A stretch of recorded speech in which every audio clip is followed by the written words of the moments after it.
Very good morning to all. My name is Vikram Nirgatti.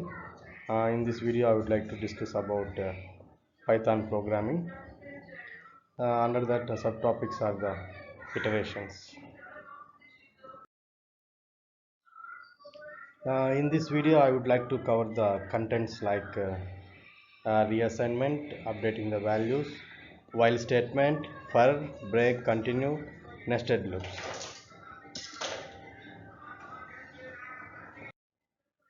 Well, in Python, a single variable can be assigned to multiple times, but the recent value will be stored in the variable.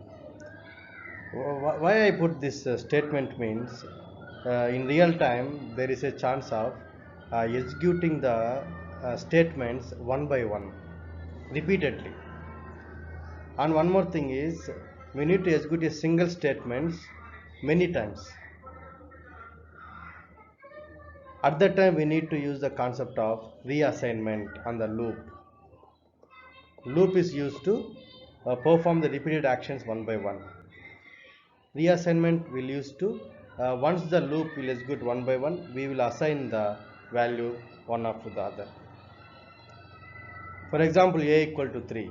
We have assigned the value 3 to the variable a, and we have printed the value of a. Second time we have assigned the value 3 to the b. Now we printed the value. The output will be for 3 and 3. Whereas here I have again reassigned b value to a. Again I reassigned b3 value to b. If you insert the b to 4 means a value will be overwritten to a. Now the a value is changed to b value. In this way we can perform the reassignment. Updating the values. Whereas we will assign the value a equal to 3, again we will assign the value a, reassign as a equal to 4. There is a concept of updating the values. We can update the value one after the other.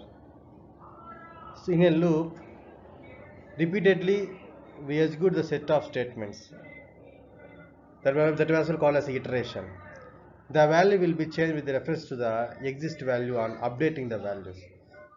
Best examples are increment and decrement operator. First the I value will be 0. Once the iteration is completed, the I value will become 1. In the iteration the I value will become 2. Then I value will become 3. Till the end of the loop condition, the experiments will perform repeated actions. This is the updating the values.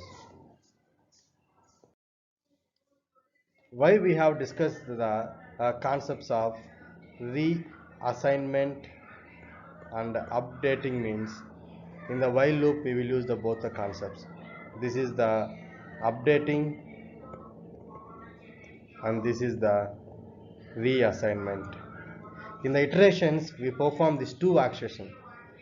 Continuously reassignment will be performed and continuously updating will be performed.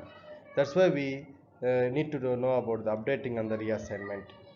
And here the iterative statement is, or the loop is while statement. Here we continuously performing print I operation from 1 to 2. The output of this while operation will be, first it prints 1 because it is assigned the I value to 1. It check 1 is less than 6, it will be true and it prints 1. Then the value will be updated by adding the value plus 1. It will become 2, like that 3, 4, 5. This is the output of this statement. Here continuously we executing the statement, repeatedly print I. This is the loop. Second iterative statement is the for loop. For loop we will iterate over the sequences like list, tuple, dictionaries, sets and the strings. We can use the for keyword to declare the for loop. If you see the example, we have declared the for and the variable x in fruits. It is checking in the fruits, then the index will start from 0, 1 and 2. So for x will start from 0 in fruits, and print of x, it first prints apple and then banana and then cherry. Here as well with the help of the for loop we performing the printf again and again. So for loop can be declared with the help of the keyword for, and while loop can be declared with the help of the while keywords. So for while loop require no indexing, automatically it will set.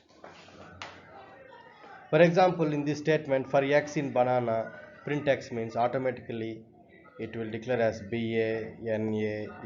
This will be the output for this function. So we will use the for loop with the help of the range method. We can declare the range as well here. Range in the sense it starts from where and ends from where. If you declare the range of 6 means it will starts at 0 and ends at 5, so that the values between 0 to 5 will be printed with the help of this for loop. In this way we can able to use the range function. The range function defaultly it incremented by 1, 0 after 1 and 2 and 3 and 4.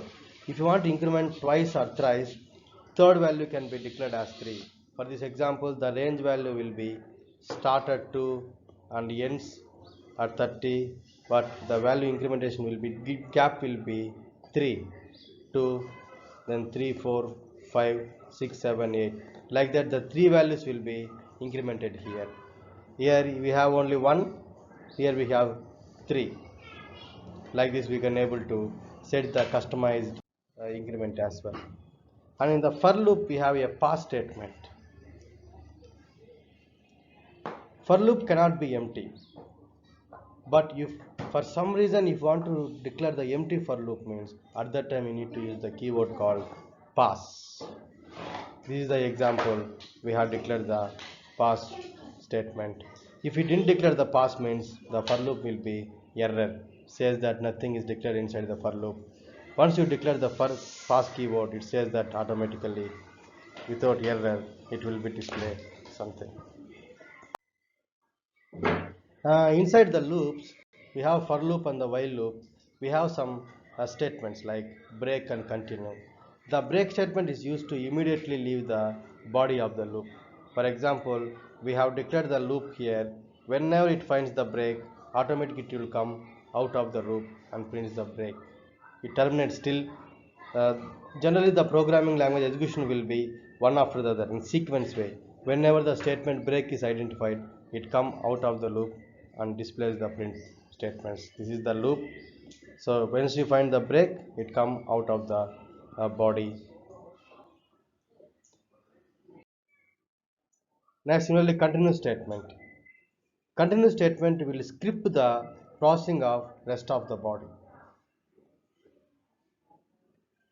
but it skips the current execution, not all the executions. Break will come out of the body, but here that will come only uh, one current statement, not all the statements. For example, first the loop will start at 1, it prints 1, then come at 2, then when it comes 3, it skips the 3, then it comes the 4, then 5. It skips the current execution but not out of the loop, whereas break will come out of the loop, whereas continue will skips only the current iteration or current execution of the step. This is the major difference between the continue and the what's that break statement. So we should be very clear that depending upon the user requirement where we should use the break and where we should use the continue. And then nested loop. Loop within the loop is called the nested loop. It is also called as loop inside a loop is called the nested loop. The inner loop will be executed once the outer loop will be executed. This is like this we can able to use the nested loop. For example, for x in a, inside the for loop we can declare for y in b. Like this we can able to declare the for loop within the for loop. This is about the iterations. In iterations, mainly we have a for and the while. We can declare the for loop with the help of the for keyword. With for we can use the range function and the pass methods, whereas in the while we can declare the while with the help of while keyword, as we discussed previously. And for the iterations we require two things: updating and the reassignments. We have declared that things. And the square root, one of the example here, we can use two asterisk symbols to find the square root. Python has exponential operator which can use to calculate the power of the number. X to the power of y means it returns the y that times multiplication of the x. We can calculate the square root to 1 by 2. So 10 to the power of 1 by 2 is nothing but a square root of that. We will get the answer here. In this way we can able to find the square root. Square root as well, we have a method by importing the math module sqrt of, we will get the output of square root here as well. And here we have declared the reassignment, updating, while, for, break, continue, nested loop, square root. This is how we can able to see the iterations in the Python. If you don't understand, please revise this video twice or thrice and leave the comments so that I can get back to you. Any questions, please leave in the comment section so that I can able to reply to that comment. Thank you. And personally, if you want to contact me, you just mail to vikramligat@gmail.com, and many materials regarding the Python and other things we have in this website. And this is a YouTube channel. Please subscribe to it out. And if you want to require this slide, I used to put all the slides in the slide share. Vikram Nandini, please have a look it out. Please subscribe it out. Click the bell icon to get the notification when I upload the next video. See you in next class with good topic in the Python. Thank you.